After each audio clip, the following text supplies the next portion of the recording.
Banyak yang berpikir bahwa agama itu adalah hal yang sangat penting, padahal agama itu tidak terlalu penting bagi manusia.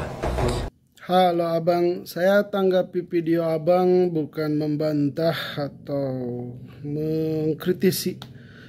Ini sebagai bahan dialektika saja untuk siapapun yang menonton.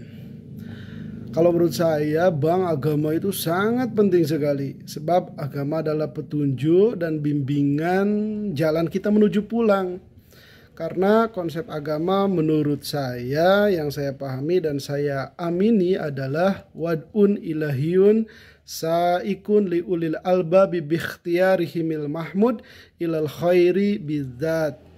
Agama adalah seperangkat aturan-aturan yang bersumber dari Allah Subhanahu wa Ta'ala yang diperuntukkan untuk makhluknya yang berpikir berdasarkan pilihannya yang patut untuk dipuji untuk menggapai kebaikan sejati. Mengapa seperangkat aturan-aturan ini bersumber dari Allah Subhanahu wa Ta'ala?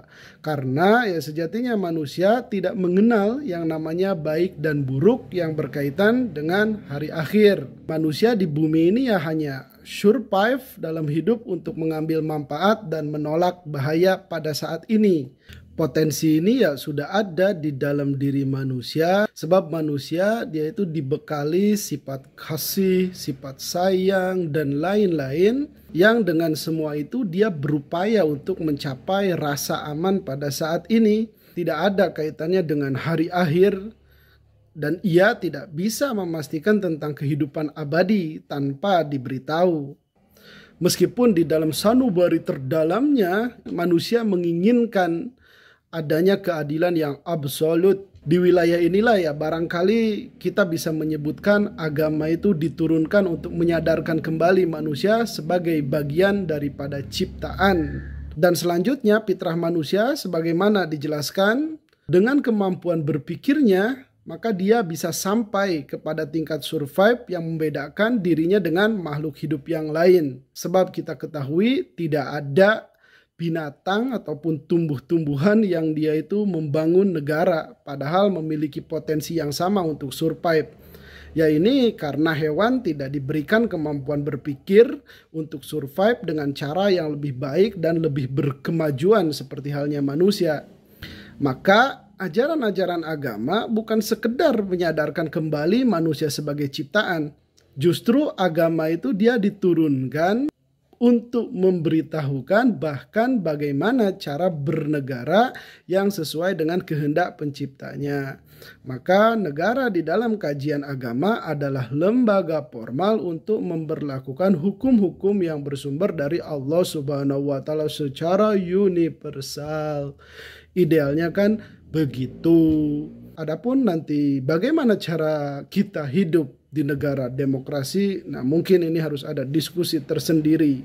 Nah, oleh sebab itu semua agama hanya diperuntukkan untuk makhluk yang dikaruniai kemampuan berpikir, bukan untuk alam semesta yang cara kerjanya adalah merecovery dirinya sendiri. Dia tidak berkehendak, dia tidak berpikir, keadaannya seperti itu karena memang mekanismenya mematuhi rumus-rumus ciptaannya. Semua itu dikreasikan untuk menjadi sarana yang layak untuk semua makhluk hidup survive di dalamnya.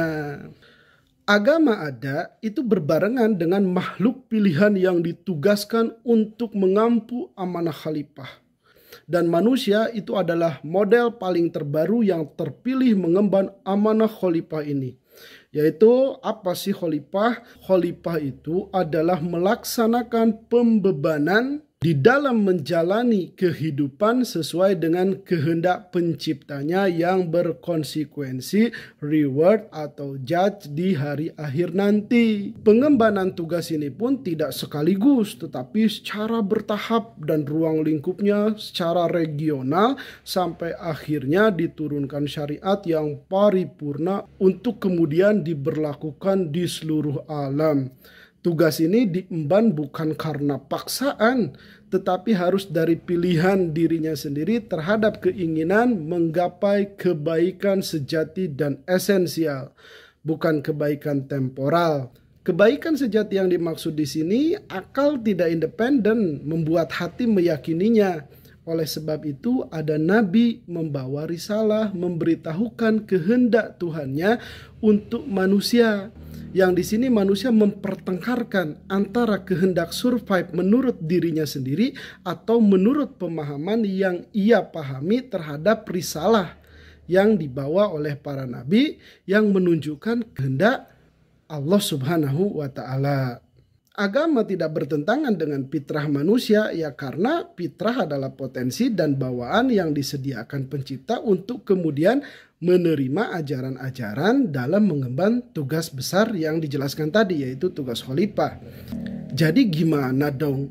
Ya jadi agama itu diturunkan untuk membantu menjawab pertanyaan siapa dirimu sebenarnya. Atau bolehlah di sini kita menyebutnya mengingatkan kembali atau menyadarkan kembali sesuatu yang inti di dalam diri manusia.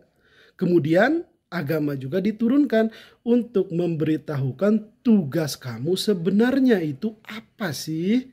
Kemudian agama itu membimbing kita tentang tata cara bagaimana hidup yang sesuai kehendaknya.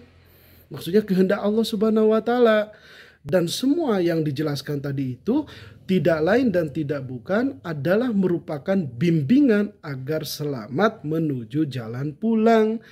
Termasuk di dalam kata petunjuk ini adalah ibadah mahdoh, yang sebetulnya manusia dalam hal ini tidak ada akses untuk berkreasi ya terkecuali diberitahukan bagaimana tata caranya yang benar.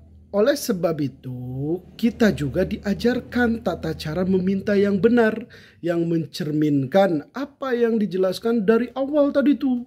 Kita meminta ini di setiap saat, tunjukkanlah kami jalan yang lurus, jalan yang telah ditempuh oleh orang-orang yang telah diberikan nikmat, bukan jalannya orang-orang yang dimurkai dan juga bukan jalannya orang-orang yang dibenci. Kenapa demikian?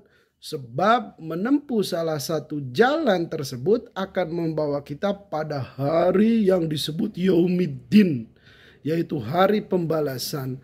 Artinya agama bukan dari dalam diri kita. Ajaran agama adalah tawaran dari berbagai pilihan yang memungkinkan manusia untuk menempuhnya.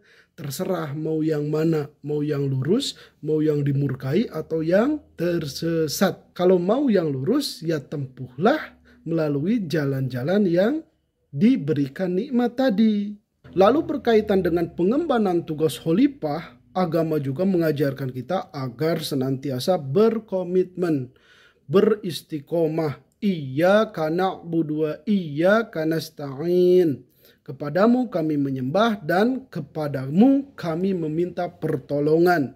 Pernyataan barusan juga itu adalah ajaran tentang tata cara meminta istiqomah menjalankan tugas dari pencipta.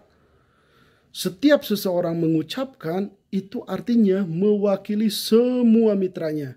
Sebab menjalankan pembebanan tugas di muka bumi ini bukan tugas individual, tapi tugas kolektif sesuai perannya masing-masing dan ruang lingkupnya masing-masing. Jadi, man arafa nafsah, arafa rabbah.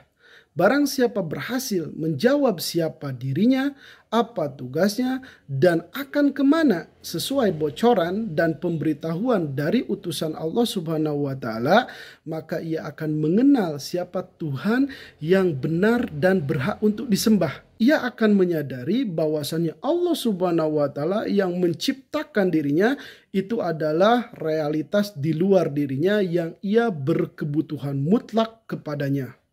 Pencapaian seperti inilah yang kemudian akan membuat ia mampu melihat sifat dan asma-Nya Allah Subhanahu wa Ta'ala termanifestasikan di dalam dirinya dan cakrawala.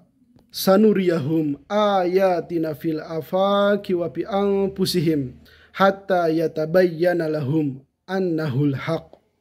Awalam yakfi bi rabbika annahu ala kulli syai'in syahid.